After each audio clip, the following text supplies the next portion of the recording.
Hey guys, Pie Guy Rules here, and welcome to another TV log. This time we are going to be talking about the We Bare Bears episode, Hibernation. I'm very excited to talk about this because I've been holding back my opinion of the show and a lot of things about it for the sake of my review. But now that my review's come out, and if you haven't seen it yet, go check that out.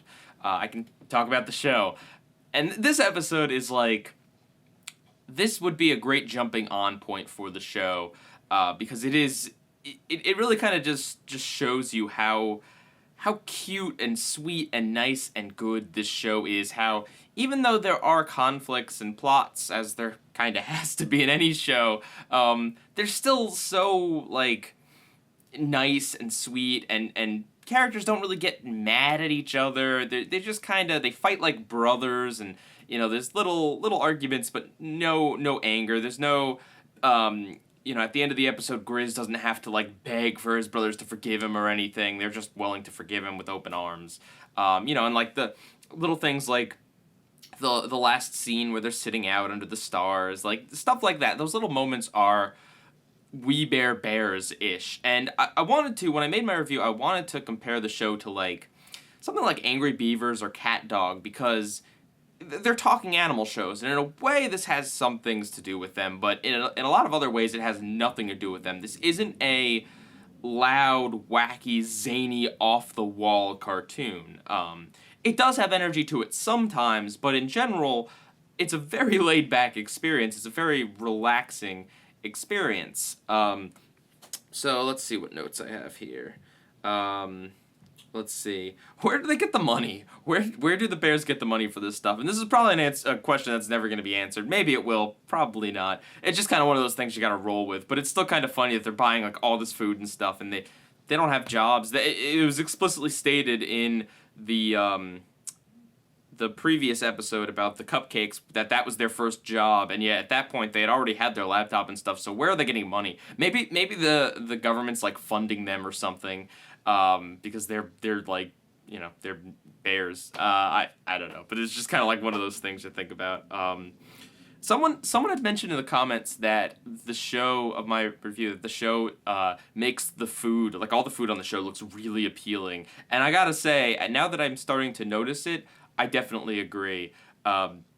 Like I was looking at when Grizz was looking at the food in the display. Oh man, yeah, that the cookies and stuff, like the show makes it look really good. What else? Panda has an anime body pillow.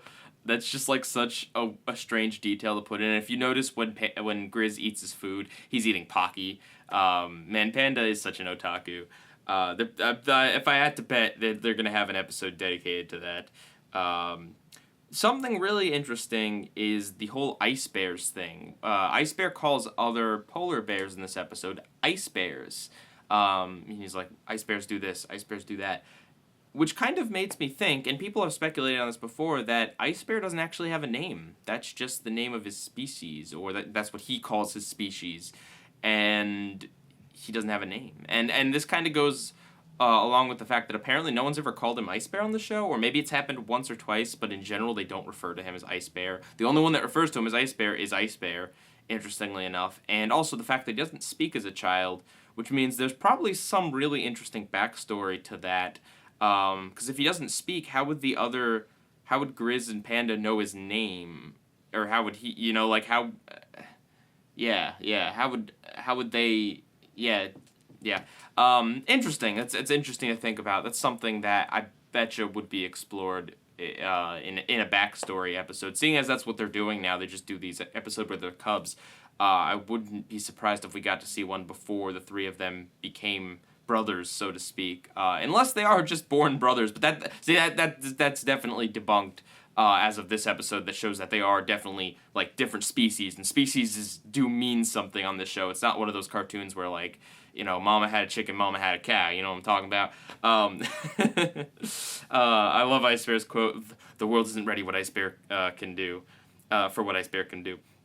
That's really cool. I like what they did with the little storybook, and they had the bear, and that's another thing this show does a lot, is it blurs the lines between the cartoony stuff and like realistic stuff. I talked about this, but it's like this episode is about Grizz kind of looking at what traditional grizzly bears do and trying to emulate that, but it doesn't work for him because he's not really a grizzly bear. He's a grizzly bear, but he's an anthropomorphic grizzly bear. Panda calls them domesticated, which is super interesting. I don't know. It's just kind of like something really interesting about how they address that and how they kind of dance around the fact that these are humanoid bears, and we've yet to see another bear on the series, I believe, outside of Nom Nom, if you want to count that as a bear.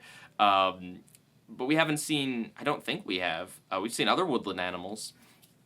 So it's kind of interesting where they draw the line there. But yeah, in general, this was just like another really cute, really sweet episode. Like when they're at the library and the two of them are reading what panda bears and ice bears can do, and Grizz finds a little storybook. That was cute, and like it's one of those things where you understood the scene was Panda and Ice Bear are making Grizz feel bad because Grizz doesn't have, or at least doesn't know about interesting facts about his species. But the scene plays out like Panda and Ice Bear are just excited for what they can do. They're not trying to put Grizz down. There's not like any sort of meanness to the scene at all.